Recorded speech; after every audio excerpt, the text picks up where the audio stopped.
Mass is the cause of Jio force, और इसकी वजह से ही हम ग्रेविटेशनल फोर्स एक्सपीरियंस करते हैं। और ये मल्टीपल होता है G(m)/r², और दोनों के बीच में सेम होते हैं। और हर मैटर दूसरे मैटर को यूनिवर्स में अट्रैक्ट करता है। बहुत बहुत ज़्यादा वीक फोर्स होती है इसका compare to electrostatic force. Graviton की वजह से होता है, मीडियम के ऊपर डिपेंड नहीं करता। अगर मान लो तो दो वैक्यूम के बीच में इतनी फोर्स लग रही है उनको, अगर हम मास के बीच में वैक्यूम के अंदर इतनी फोर्स लगी है, तो अगर उनको पानी के अंदर डालेंगे तब भी उतनी ही फोर्स लगेगी अगर सेम डिस्टेंस पे है।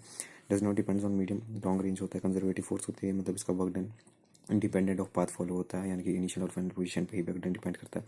एक्शन रिएक्शन पेयर है, यानी कि अगर हम दोनों के बीच में पूछेंगे कि किसी की फोर्स ज़्यादा किसी की फोर्स कम, तो दोनों बराबर हैं, यहाँ पे इक्वल एंड अपोजिट है।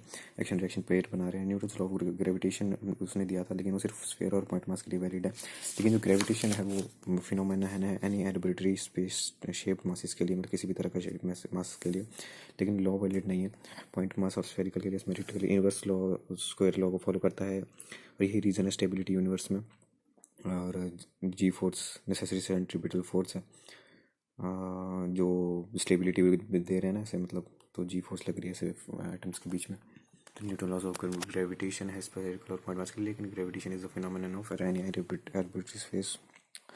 और वैक्यूम के बीच में हमने उसको पानी में डाला था तब भी कोई मीडियम पर डिपेंड नहीं करता। क्या खूबसूरती है इस चीज़ की। और सुपरपोजिशन थ्योरम में पिंकी बाबू जो ले ला रहा वो ये तीसरे पे डिपेंड नहीं करता। और यहाँ पे इन्होंने पूछा था कि हमने ए को छोड़ दिया तो उसकी एक्सेलरेशन कितनी होगी, तो उसके ऊपर ए पे दो फोर्सेज लग रही थी और दोनों अट्रैक्शन फोर्स थी, अट्रैक्ट कर रहे थे दोनों को एक दूसरे को।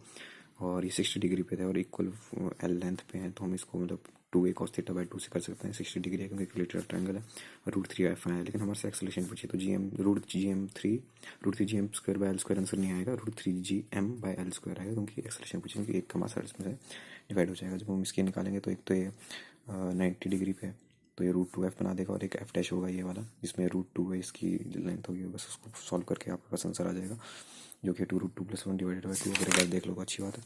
और उसके बाद हमें निकालना था force on mass at origin, F net निकालनी थी। तो Gm²/r² फार्मूला है, उसको हमने कई बार लिख दिया। तो बस इसमें एक रेशियो मिल गई हमें, जब 1/1 माइनस कॉमन रेशियो निकालती, 1 - 1/4 कितना हुआ, -1/4, 4 - 1 3/4, 4/3 Gm² आंसर आना था।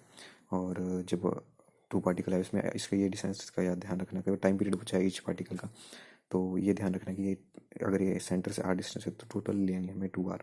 तो 2r का स्क्वायर कितना होगा, 4r²। Gm²/4r² वो नेसेसरी सेंट्रीपिटल फोर्स होगी हमारी।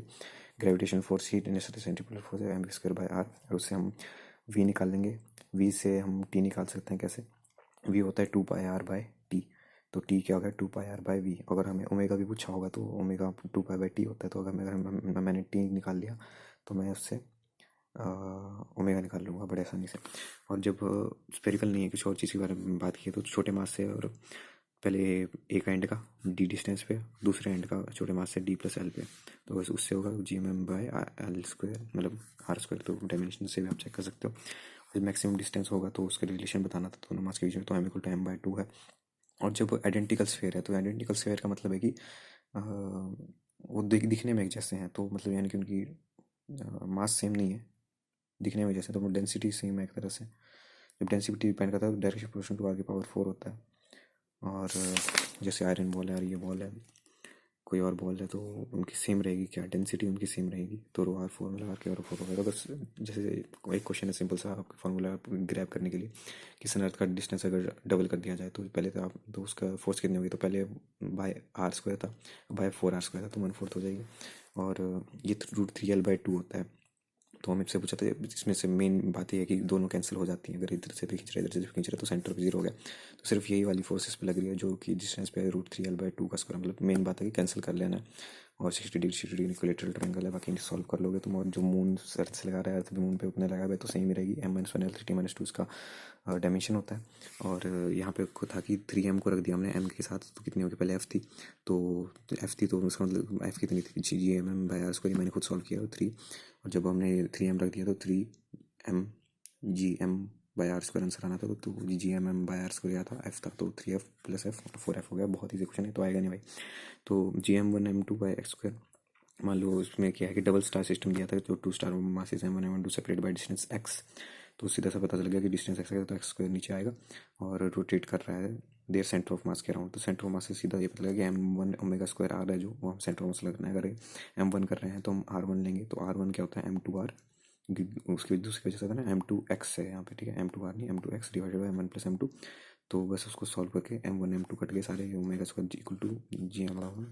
और ये रिजल्ट याद रख सकते हो, रख लेना, omega equal to root g m1 plus m2 divided by x cube.